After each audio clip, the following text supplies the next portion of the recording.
Prime మినిస్టర్ను కానీ chief మినిస్టర్ను కానీ ప్రజలు డైరెక్ట్గా ఎన్నుకోలేరు. ఎమ్మెల్యేస్ని ఎంపీస్ని మాత్రమే ఎన్నుకోగలరు. మరి ప్రైమ్ మినిస్టర్ని చీఫ్ మినిస్టర్ని ఎవరు ఎన్నుకుంటారు, ఎలా ఎన్నుకుంటారో, అసలు మినిస్టర్స్ని ఎలా ఎన్నుకుంటారో మనం ఇప్పుడు తెలుసుకుందాం. Hi friends, welcome to KMS videos Telugu. మీరు చూస్తున్నారు KMS videos Telugu channel.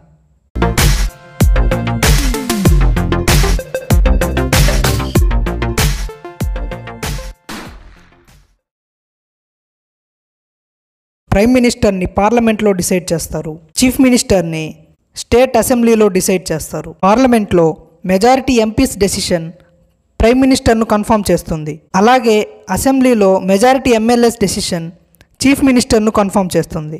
Ministry of India or council of ministers. ఇండియాలో పీఎంను ప్రెసిడెంట్ నిర్ణయిస్తారు. లోక్సభలో ఎంపీగా ప్రజల ద్వారా గెలిచిన అభ్యర్థులు ఎక్కువ ఏ పార్టీకి చెందిన వారైతే ఉంటారో ఆ పార్టీకి చెందిన లీడర్నే పీఎంగా ప్రెసిడెంట్ డిసైడ్ చేస్తారు. అలా నిర్ణయించబడిన ప్రైమ్ మినిస్టర్ తన సలహాల మేరకు దేశంలోని అన్ని విభాగాల మినిస్టర్స్ని ప్రెసిడెంట్ డిసైడ్ చేస్తారు. అంటే మన దేశంలో ఎంపీలుగా గెలిచిన వ్యక్తులు ప్రైమ్ మినిస్టర్తో పాటు మిగతా మినిస్టర్స్ని కూడా డిసైడ్ చేస్తారు.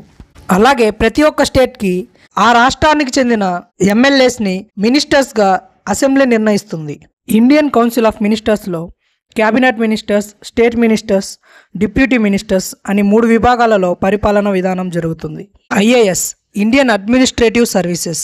స్టేట్ అసెంబ్లీలో కానీ పార్లమెంట్లో కానీ గవర్నమెంట్ తీసుకున్న నిర్ణయాలను ఆ ప్రత్యేక విభాగానికి చెందిన మినిస్టర్తో కలిసి గవర్నమెంట్ పాలసీస్ని ఇంకా గవర్నమెంట్ తీసుకున్న నిర్ణయాలను ప్రజలలో అమలుపరచడం, అలాగే ఆ ప్రత్యేక నిర్ణయాలకు చెందిన ఖర్చులను కూడా లెక్కలు వేసి అమలుపరచడం ఐఏఎస్ డ్యూటీ. మన ఇండియాలో పరిపాలనా విధానం ఎలా జరుగుతుందో సింపుల్గా ఇప్పుడు తెలుసుకుందాం. ఇండియాలో ముఖ్యంగా 3 విభాగాలలో పరిపాలన నడుస్తుంది. Execution, legislature, judiciary. లెజిస్లేచర్ అంటే చట్టాన్ని తయారు చేయడం. లెజిస్లేచర్నే ఎనాక్టింగ్ అని కూడా అంటారు. ఎగ్జిక్యూషన్ అంటే చట్టాన్ని అమలుపరచడం. జ్యుడిషియరీ అంటే చట్టాన్ని కాపాడడం. లెజిస్లేటివ్ బాడీని పార్లమెంట్ ఆఫ్ కంట్రీ లీడ్ చేస్తుంది. ఎగ్జిక్యూటివ్ బాడీని కౌన్సిల్ ఆఫ్ మినిస్టర్స్ లీడ్ చేస్తారు. జ్యుడిషియరీ బాడీని జస్టిస్, జ్యుడిషియల్ సిస్టమ్ లీడ్ చేస్తుంది. కొత్త చట్టాన్ని తయారు చేయడం లెజిస్లేటివ్ డ్యూటీ. తయారు చేసిన చట్టాన్ని అమలుపరచడం ఎగ్జిక్యూటివ్ డ్యూటీ.